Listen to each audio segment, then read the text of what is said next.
Live from downtown Detroit, Local 4 News at 5 starts now.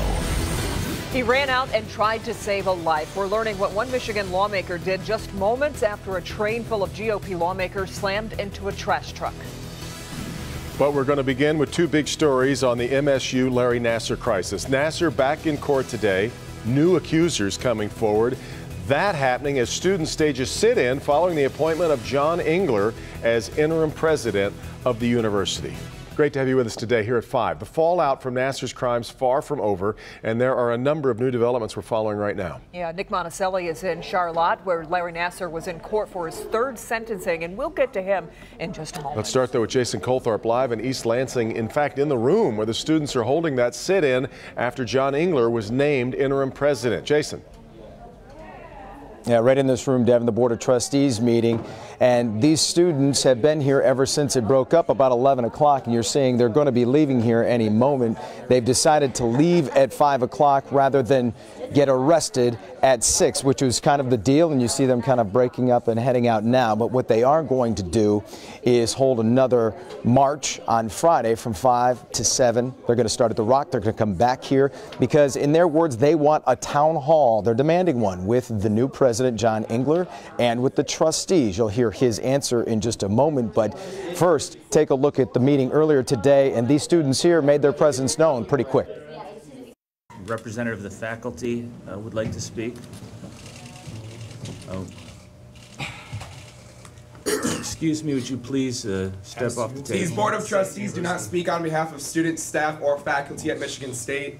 MSU students airing their grievances in a peaceful protest moments before trustees voted unanimously to name former Governor John Engler as interim president. Our main concern will always be the survivors and doing everything possible for them.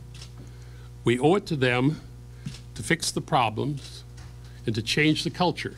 Without specifics, Engler promised changes and accountability no matter who it is. And he understands that some don't want him in this job and also don't trust him. You've got people who are survivors who've been lied to for 20 years. Do you think they trust anybody? Pretty soon, questions weren't coming from just the media. I'm sick and tired of being ignored by this board. I'm going to ask my questions right now. I have three for you. Yeah. And who are you? Engler listened to all but pushed back with another president, this one of the Student Democrats. Will you pledge to commit to having a town hall within the next week, all trustees and yourself present? Secondly, will you pledge? No to that one. Okay. Yeah, and that's the kind of John Engler you can expect. The same one that was governor. I've talked to someone familiar with this situation on the inside who says he is all business in this, and people are getting kind of a slap in the face, getting used to that. You saw a little bit of it at that meeting, but they're expecting he's kind of surprised so far at the lack of systems in place. And they said, I'm told you can expect to see some changes and some announcements in the coming weeks, even though the governor did say, the former governor, I should say, that this will not play out in the media. Of course, this whole situation is a fallout from what Michigan State hasn't done when it comes to Larry Nassar. Nick Monticelli is 26 miles down the road today, where he was facing another sentencing and more survivor statements. Nick. Jason, good evening to you. I think what we're realizing in this Eaton County courtroom, which is in Charlotte, Michigan, is that there are many more survivors than many expected. In the last sentencing, we had 156 survivors talking about what happened to them, the abuse that Nassar had, the control he had over them. But today we learned that there are many, many more. And in fact, the 30 that we got through today, only a few of them were ones we'd already heard from.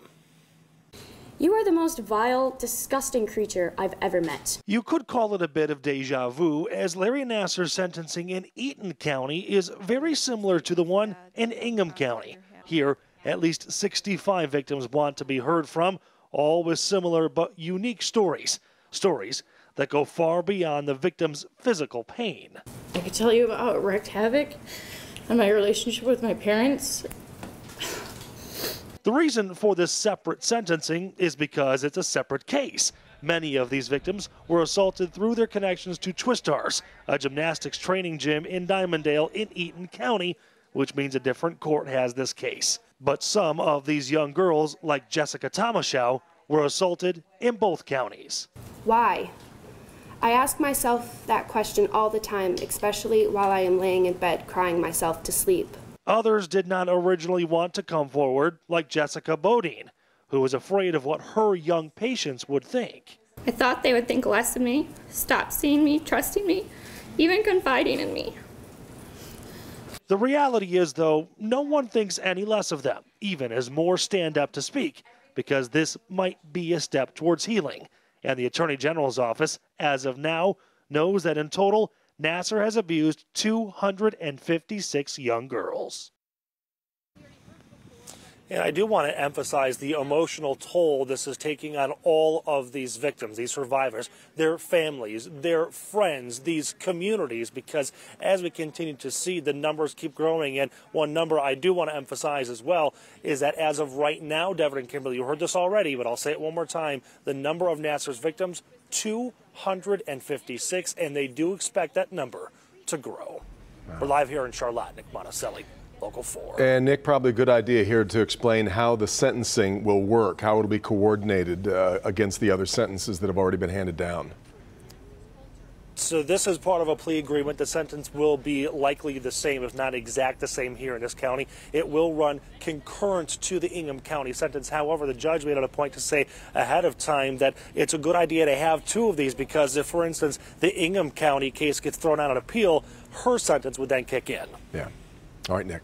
Nick will stay on it. More to come from Charlotte. From him, now to a developing story right now. A train carrying a group of GOP lawmakers crashes into a trash truck near Charlottesville, Virginia. One person in the trash truck was killed, and we've learned members of the Michigan delegation were on that train. Let's get to Jermont Terry live from our digital set. Jermont, one local rep on the train sprang into action right after it happened. Yes, Kimberly, Congressman Paul Mitchell did CPR on one of the three people thrown from that vehicle. Now, these Republican lawmakers, they were on this train heading to an annual meeting planning retreat, but those plans were literally derailed today.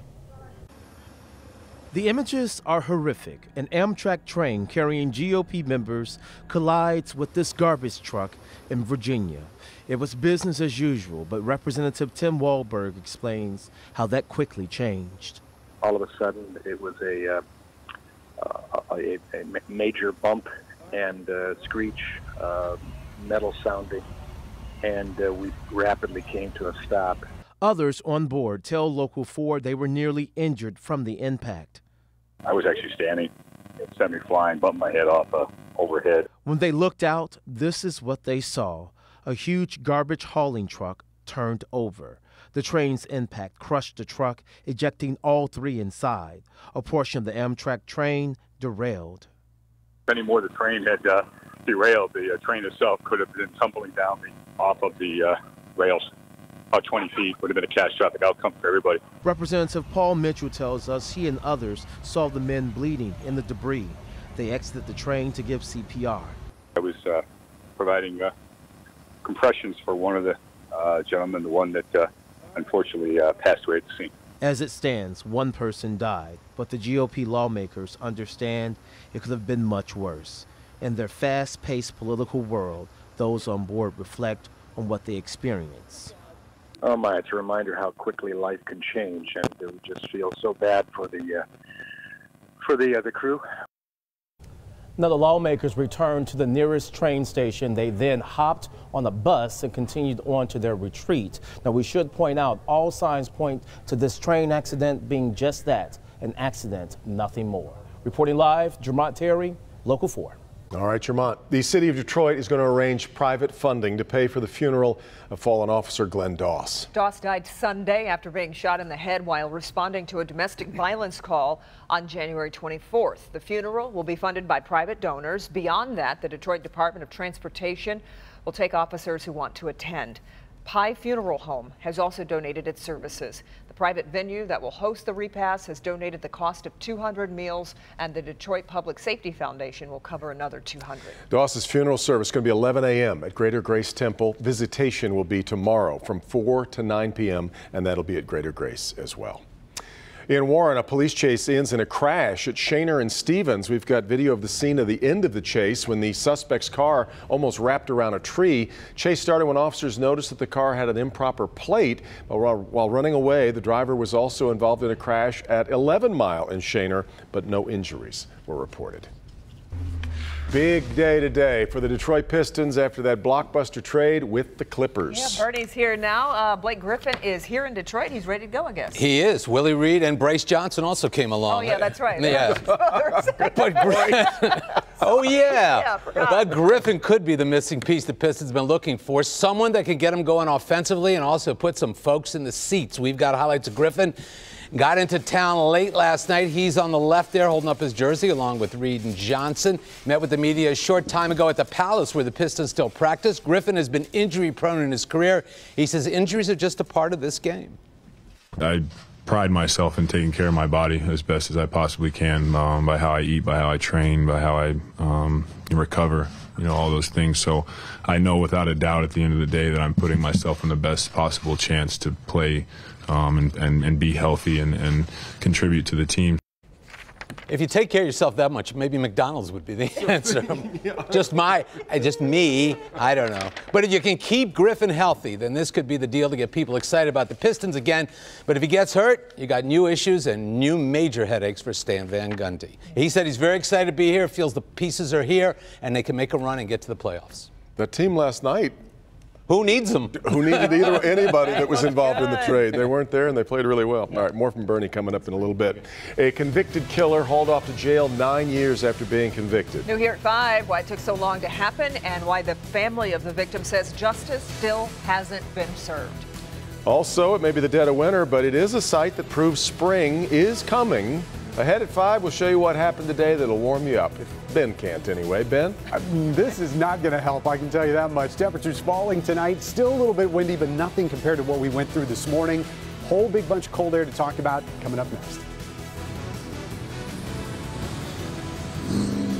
And if you drive 696, you've got to stay tuned. Listen to this. MDOT holding an emergency meeting about what they're calling the crumbling 696, now becoming a danger with concrete hitting other cars. Next live at 5, we talk to a local woman who is going out of her way to avoid this stretch of highway. New at 6. President Trump talking in his State of the Union address about helping auto workers. New at 6. We look at what's changing for working families here in Metro Detroit. Also, don't call it a comeback anymore. Detroit's image has moved beyond the underdog, and there's a brand new marketing strategy to reflect that. The city's new sales pitch to try to draw more visitors coming up at 6 o'clock. Well, the situation has gone from bad to dangerous. We're talking about potholes on I-696 through Macomb County. Not only have drivers worried, but also MDOT. And that prompted an emergency meeting today to discuss what needs to be done. Let's get to Sean Lay live tonight. And Sean, you spoke to one woman who refuses to even drive on I-696. She just won't do it after a driver was badly hurt by a flying chunk of concrete. She'll go 20 minutes out of her way, will not drive on I-696. She encourages her family members to do the same. Kimberly, you mentioned NDOT in their emergency meeting today. They say they've got to brainstorm, come up with ways to make it more secure so no more concrete goes flying around to make you safer on the road. Just how dangerous has I-696 become? Kimberly Wiley simply won't drive on it. It's not worth it. It's worth taking the extra 15 or 20 minutes. Kimberly has rearranged her entire life on the road just to avoid 696 and chunks of concrete that could hit her car or could hit her. 15 or 20 minutes of your life to avoid that freeway is not worth spending a year or even dying in the hospital. Today, MDOT holding an emergency meeting. 696 has gotten that dangerous. When we say crumbling infrastructure, it truly is crumbling. MDOT will look at using different materials to patch potholes, to hold the road together until a spring repair project can start. Some lanes may have to be shut down, while crews try to keep the road together, impacting thousands of you. What drivers can do is they need to protect themselves, and the way they need to do that is they need to drive defensively. Bill Chacon drives the length of 696 every single day. So it's horrible. He says watching for flying concrete and big potholes equals to distracted driving. You're always now trying to look down at the road so you can try to avoid the potholes besides trying to look at the cars that are sitting in front of you. So it's distracting. It's extremely distracting. It's going to cause accidents. Back here live tonight, MSP has this message for you, along with MDOT as well, saying on 696, MSP really wants you to give lots of room to the driver or truck in front of you, because if that vehicle, Kimberly, kicks up a big chunk of concrete, there will be time for it to perhaps miss your car instead of being right up close to someone and that you're not even seeing it coming. Kimberly, back to you. Yeah. Well, Sean, you asked MDOT why not shut down parts of the interstate while they repair the most dangerous areas. What was their answer to that question? Yeah, but that dangerous, maybe shutting it down for a time. People could agree to that. MDOT says you've got 100,000 cars, drivers every day. Where are you going to put them? They're going to look for dangerous patches and shut down those lanes. But they also say their patch crews, and we saw them, are out here every day. When they see chunks of concrete, they get it off the road the best they can and they patch. But it's the weather right now. Right. The rise and fall of the temperatures that's just not helping. It's just breaking up the concrete. So much work to do. Okay, Sean, we appreciate it. Well, with this cold weather, it's hard to imagine that it's almost time for baseball. I'm enjoying imagining it, though. You're right, but in less than 2 weeks, pitchers and catchers will be reporting to spring training. Some of my favorite words in the English language. Today was the day the Tigers training equipment was sent down to Lakeland. The Tigers staff even had a little help from Paws in loading up all the equipment onto the truck. He's eager to go too, I guess. After everything was loaded up, headed off to Florida, where the Tigers host their spring training games.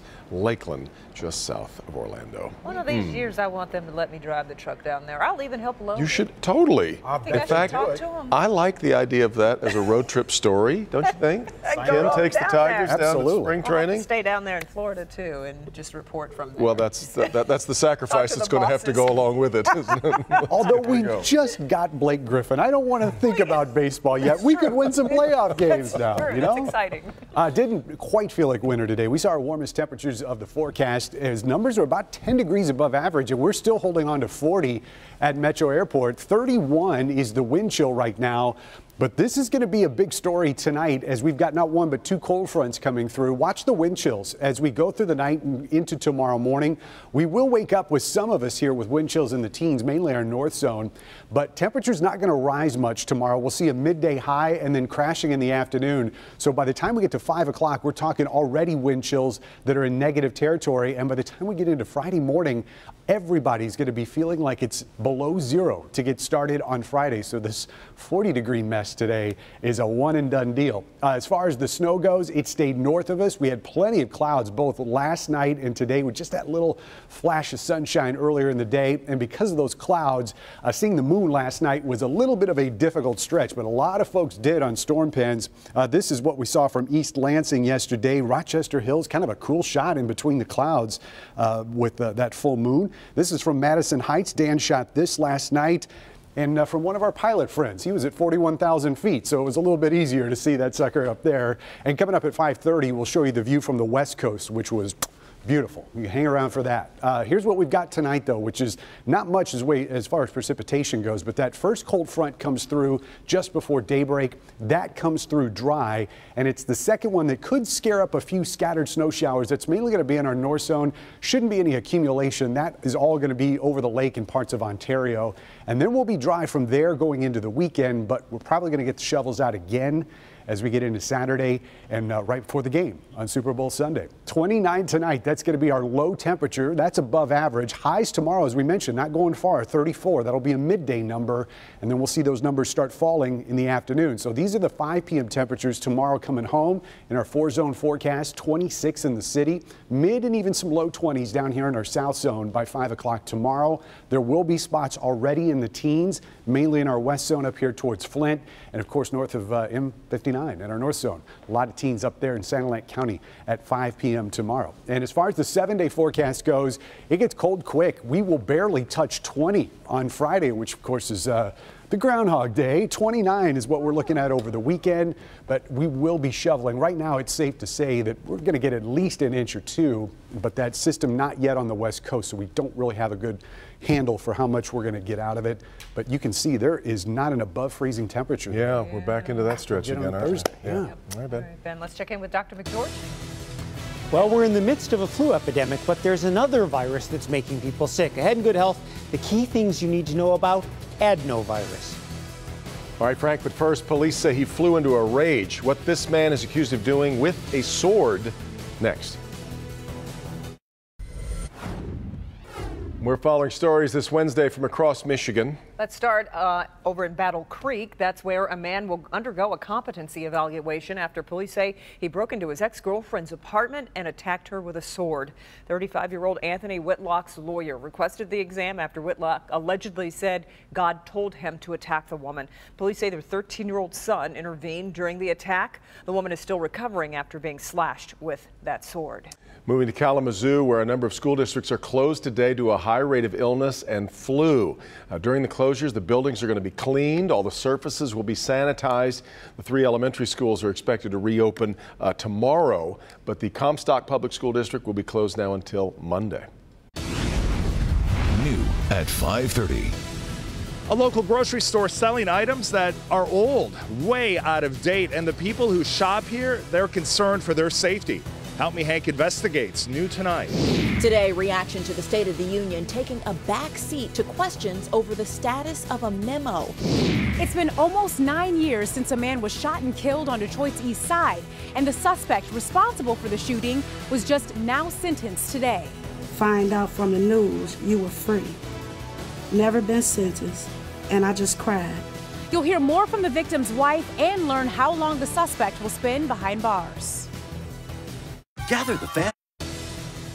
Took close to 9 years. Today, a killer is brought to justice, but the family of the victim not happy with the judge's ruling. We'll start there at 5:30. Leroy Moon was convicted of manslaughter close to 9 years ago. Today, he was finally sentenced. But even after all that time, his family says justice still hasn't been served since Moon only got 1 year in jail. Coco McAvoy shows us how the case got lost in the system. This is really a baffling case. 78-year-old Leroy Moon was sentenced today for a murder he committed nearly 9 years ago. He only served 37 days in jail so far, and the family says that's unfair, while the judge believes people make mistakes. People versus Leroy Moon. The family of Sean Johnson has been waiting almost a decade for this day. My heart breaks when I have flashbacks on February 17, 2009, as I do often. The situation did not require for Mr. Moon to call for a gun. Leroy Moon shot and killed Johnson in 2009 after he caught Johnson urinating outside of his store, Asian Fisheries, on Detroit's east side. And he went into denial and depression, and that caused the problem that has brought us here today.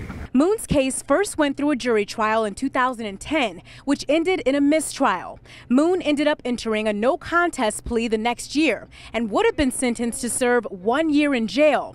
But on his day of sentencing in 2014, he was hospitalized, and the case ultimately got lost ever since. The judge, Cynthia Hathaway, blames human error. If there's anyone in this courtroom who has never made a mistake, then I just compliment you on a life. It has to be well lived. The family instead believes they never had an opportunity for justice. I felt that I have been treated unfair by this court and the justice system. Moon spoke briefly afterwards. I'm truly, truly, truly, and deeply sorry for what happened. Now Moon has been sentenced and will finally serve time for a crime committed nearly 9 years ago. I'm Coco McAvoy, Local 4. Moon was also sentenced to pay more than $9,000 in restitution with his sentence. He has a work release and is able to be released for hospital visits as well.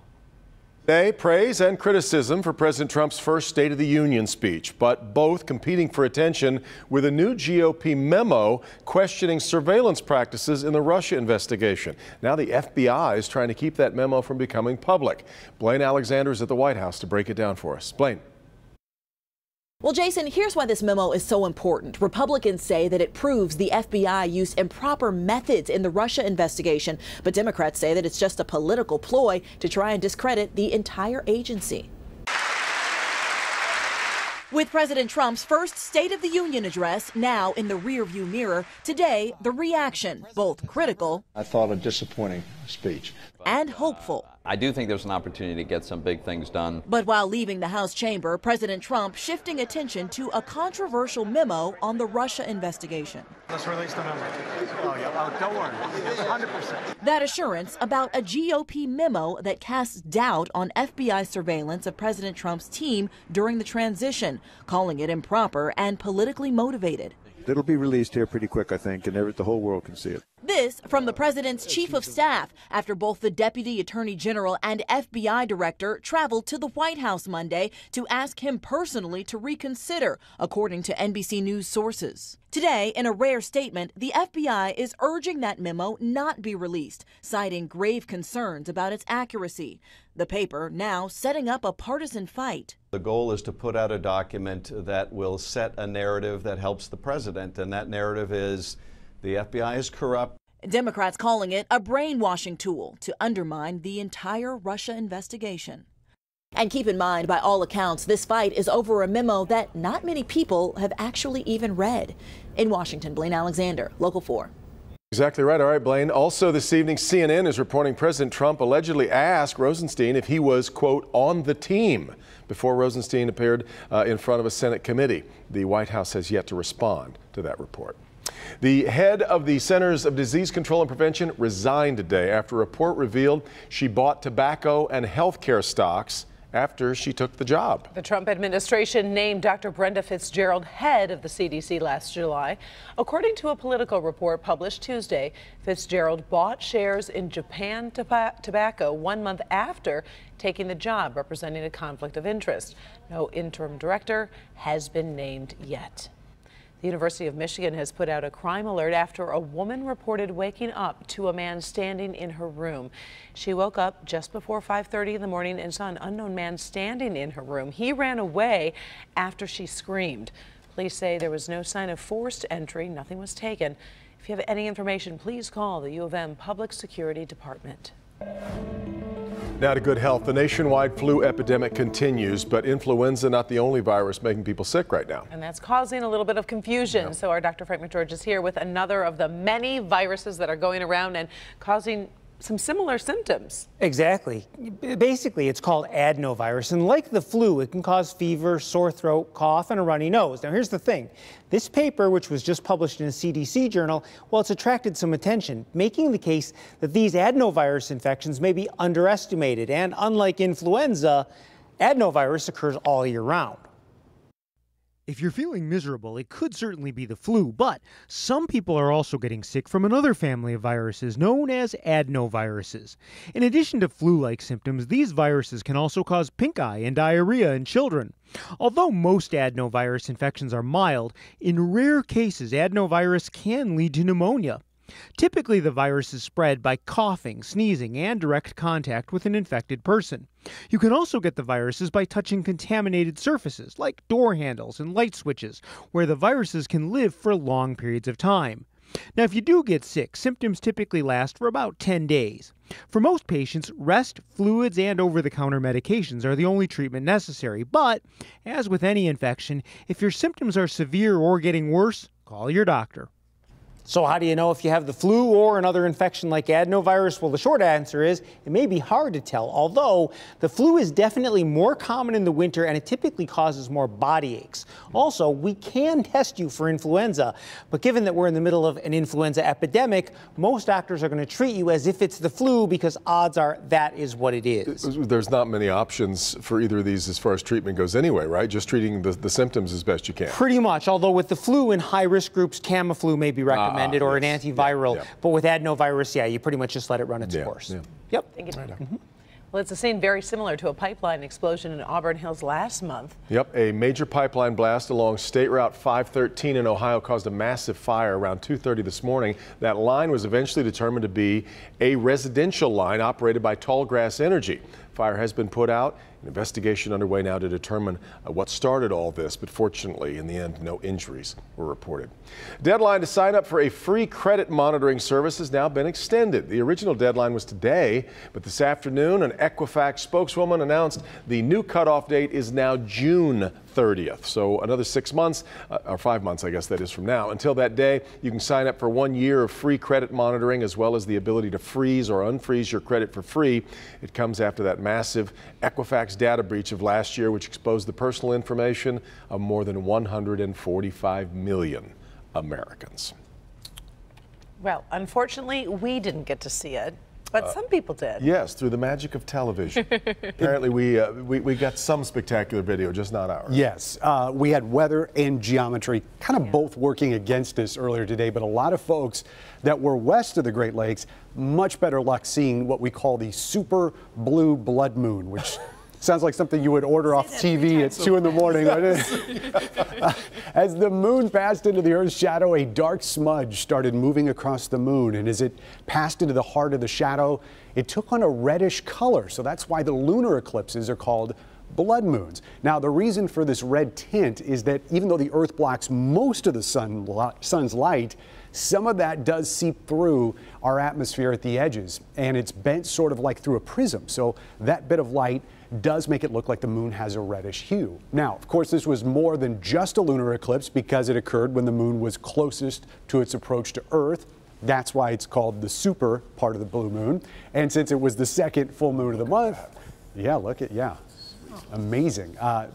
It was also called the blue moon, by the way. And so that's, put them all together and you get that ridiculously long. Super blue blood moon. You know, that sounds like a cocktail. I was thinking a kid's ice cream flavor. Oh, okay. Give me some of that super blue blood moon. I kind of like where Karen's going on this. Okay. I'm going to side with Drew on this.